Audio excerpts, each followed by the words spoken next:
Episode 95, the Destined Trader channel.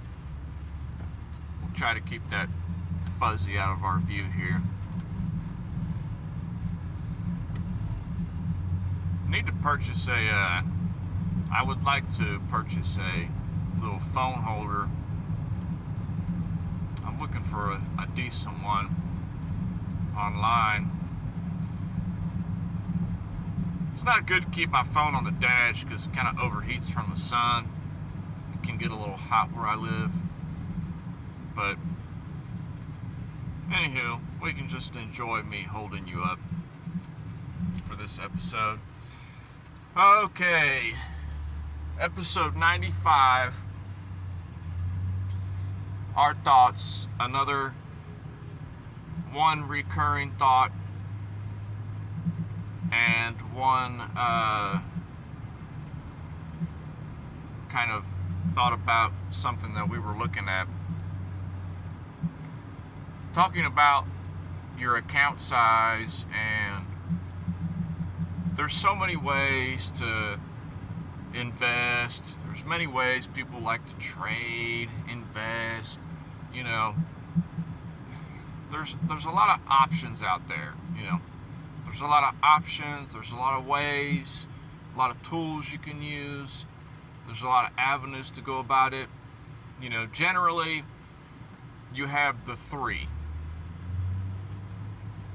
You have what is called spot trading, which is you buy something and then you sell it at a higher price at a later date. Then you have option trading, which, you know, I know very little about options, but as far as what I know, because I personally have never experienced with them, but as far as I'm concerned, it is what I've looked into it preliminary is that, my English is horrible, I'm sorry, is that, you know, you're kind of making a call per se on something. You know, you think that McDonald's is going to go to $50 a share by, you know, 4 months from now. So you essentially put your money on there, and if you're right, then you get extra because you were right. Because other people were saying that McDonald's, you know, 4 months from now was going to be $40, you know. Well, they were wrong. It was actually $50, and you were right. So you get some of their money, and the providers, they get, you know, the cream off the top, so to speak. That's kind of how options are. And then you have the third way that people tend to trade, which is leverage trading. Okay, now there's a lot of nuances between these three main styles. Like with leverage trading, there's margin trading, which is kind of the same as leverage trading, you know, but the majority of traders out there are using futures markets to trade. That's what they call them. It's basically just a contract, but it's leverage trading, you know. I'm telling you, that's just the three basic ways that people tend to do things. So you kind of have, like, you know, it's kind of like risk tier too, you know. You have the traditional spot trading, which is the least amount of risk, because what you put in is what you put in. And if you buy 100 shares of something at $1 and it goes to 98 cents, well, then your $100 is now worth $98. So that's why it's preferred among, That's why it's preferred. People that got big money, that's what they be doing. They don't be going into these real risky things because you're not taking as big of a hit if something draws down against you.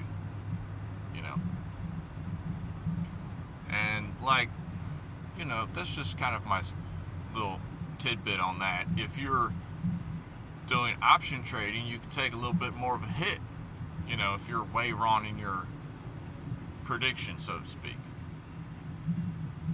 And if you're leverage trading, it all depends on the amount that you're using. If you're putting up $300, but you're telling the contract that, hey, make my $300 times 10. So you're using like a 10 times of leverage. So you're basically trading with $3,000 at that moment. So if $3,000, if it goes down 10%, guess what? You just lost $300. You lost all your money. You're liquidated. I mean, they'll liquidate you before it gets to that point.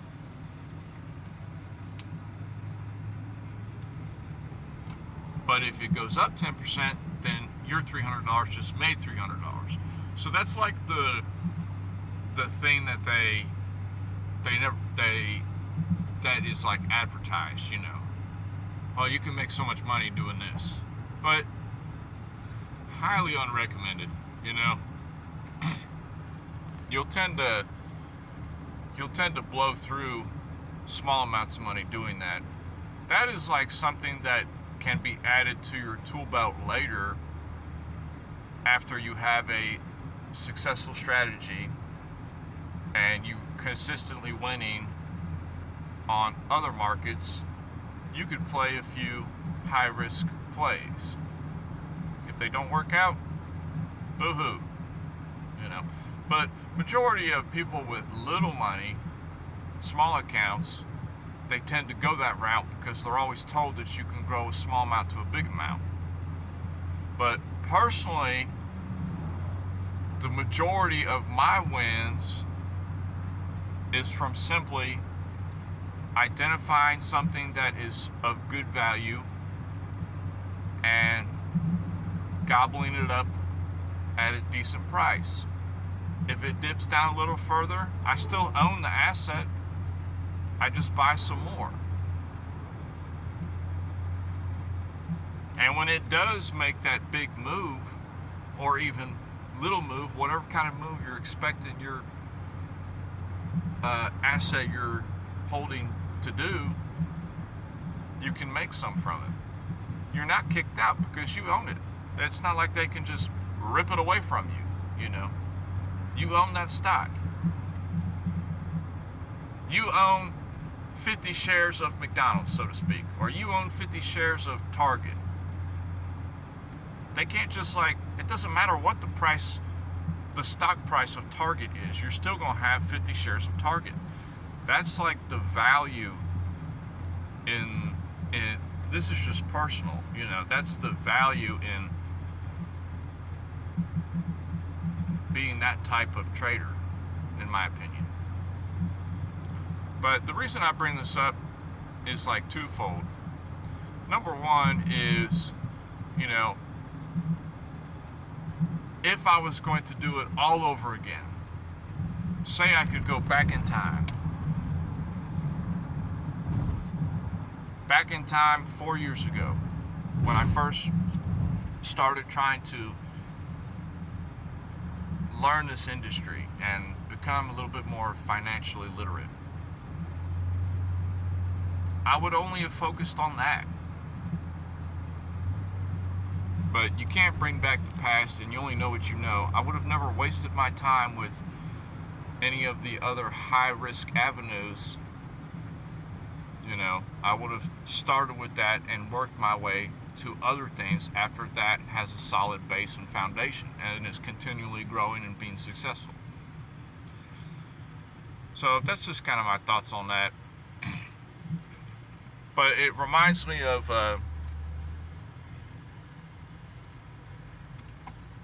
something I was looking at right now at this moment. It was $2.80 the other day, $2.80, and now it's like $2.45.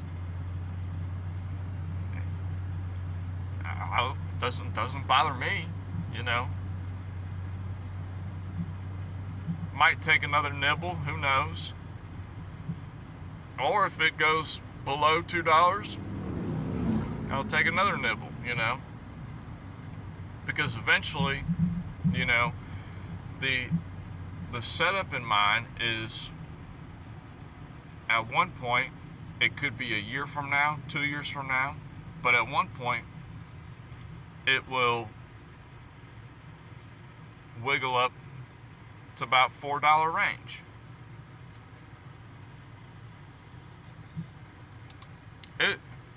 High likelihood of it doing that, you know, because that's generally how price moves. It moves in waves, you know. So that's just kind of a thought I had of how, you know, there's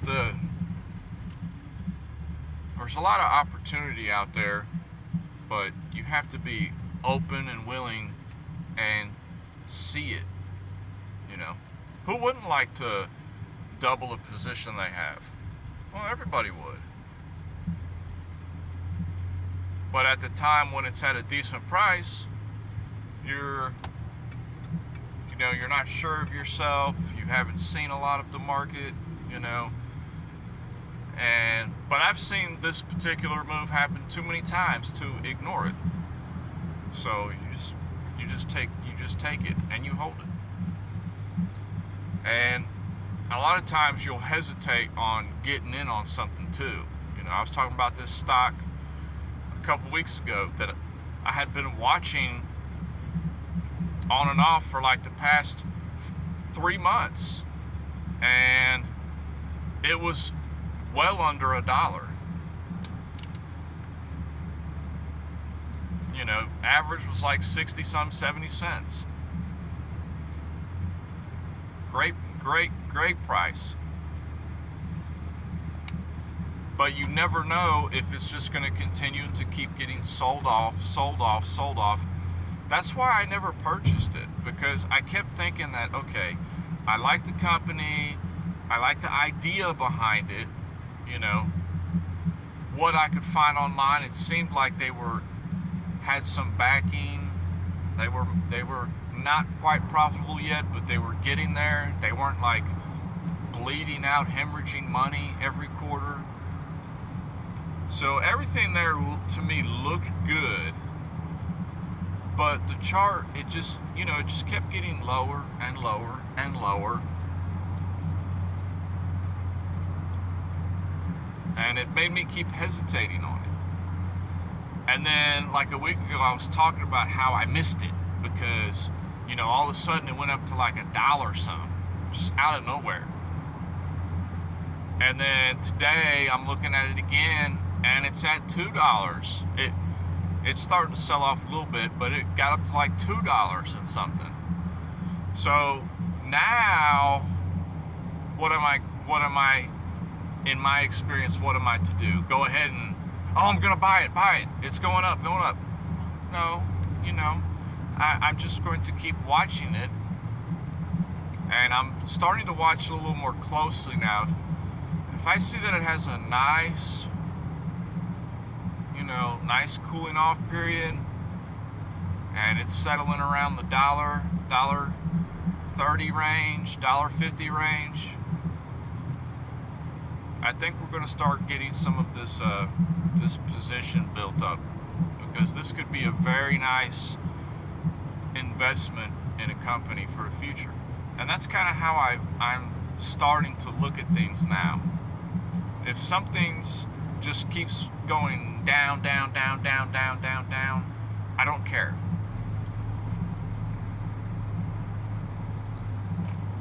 I'm more interested in something that has a little bit of spark to it. Does it have some life to it, or is it just completely bleeding out? You know. that's something to consider when you're looking at different things to purchase. Does it have any life at all?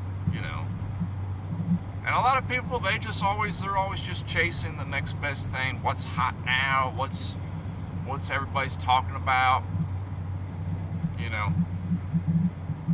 I'm more concerned with what's starting to come back to life. Because that's when you can get things on extreme discount. So that's a lot of what I tend to be looking for in prices and things like that too. It was interesting to see it get up to $2. Very interesting to see that. And see, a lot of people that they are short-sighted, they would probably look at this and say, okay, well, my average was like 90 cents and it got up to $2. I'm going to go ahead and, sell all my shares. And I'm sure a lot of people did. But how are they not to know that it could very well continue, $7, $8, $9, $10 a share? You don't know what the price of something's going to end up. If something is alive and it's starting an uptrend and it's starting to look like it's coming to life, don't be too quick to exit a position. That's another experience I've had too with something years ago. This has happened to me maybe a few times where I've got something and I got it on the low price. Great price, I just happened to be at the right place at the right time. And I was watching it at the right time. And I decided to get some, and it started making some life. And I said, okay, great. This was a good investment. I'll sell it off. And I sell it off for a profit. And sure enough, it would just continue to just scream up in value. And at the time, back then, I would be kicking myself. Just like, dude, what's wrong with you? Like, for example, oh, you made $100 on that, but you could have made $600 on that. Why didn't you just hold it? Now, you never know when something is just going to finally puffer out of steam or if something's going to take off. You don't know that.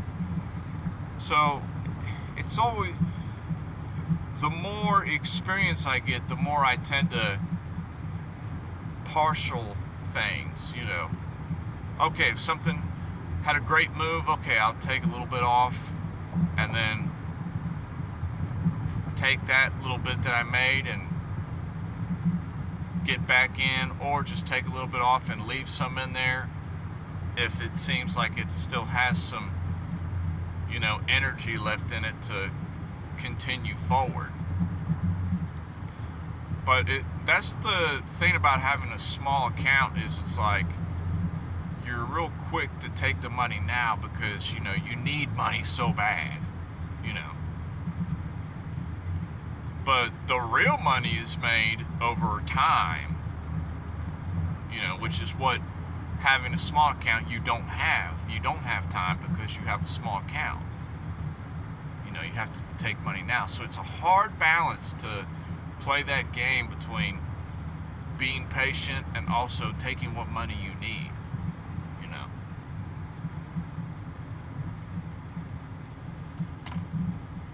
It's a tricky balance to find, and it's always ongoing, always working on it. But those were just some thoughts I had. Don't be, number one is you tend to need to trust your judgment until proven otherwise. And number two is if something is showing some signs of life, there's no reason to leave it unless it starts showing like it's kind of, dying off, If something seems like it's got some movement, there's no reason not to get rid of it as long as it's maintaining whatever areas you're looking at. And that all depends on you and how you kind of invest in things, So it'll be interesting to watch this one I've been watching if it has a nice little pullback. And we might nibble on a little bit of this, and hold it for a little while. But that's all I got. Much love, and I will talk to everybody later.